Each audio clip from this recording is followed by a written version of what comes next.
ചില ആൾക്കാരുണ്ട് സിറ്റുവേഷൻ ഭയങ്കരമായിട്ട് ഹാൻഡിൽ ചെയ്യാൻ അറിയുന്ന ആൾക്കാർ, ഇതിന് ഓപ്പോസിറ്റ് ആയിട്ടുള്ളവരുണ്ട്. അവർക്ക് സിറ്റുവേഷൻ അത്ര ഹാൻഡിൽ ചെയ്യാനൊന്നും അറിയത്തില്ലായിരിക്കും. ബിക്കോസ് അവർക്കത് നേരത്തെ അങ്ങനത്തെ സിറ്റുവേഷൻസ് ഫേസ് ചെയ്തേണ്ടി വന്നിട്ടുണ്ടായിരിക്കത്തില്ല, അല്ലെങ്കിൽ അവർ ആറ്റിറ്റ്യൂഡിന് അനുസരിച്ചായിരിക്കത്തില്ല അവർ ആ ടൈമിൽ ബിഹേവ് ചെയ്യുന്നുണ്ടായിരിക്കുന്നത്.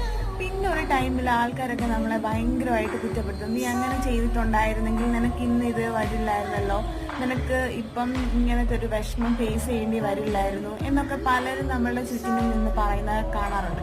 ഇവൻ നമ്മുടെ സ്വന്തം അമ്മ, അച്ഛൻ, ബ്രദർ, സിസ്റ്റർ, പാർട്ട്ണർ എല്ലാവരും അങ്ങനെ പറയുന്ന ഒരു ടൈമുണ്ട്. നമ്മൾ മെൻ്റലി പിന്നെയും ഡൗൺ ആവുന്ന ഒരു സിറ്റുവേഷൻ.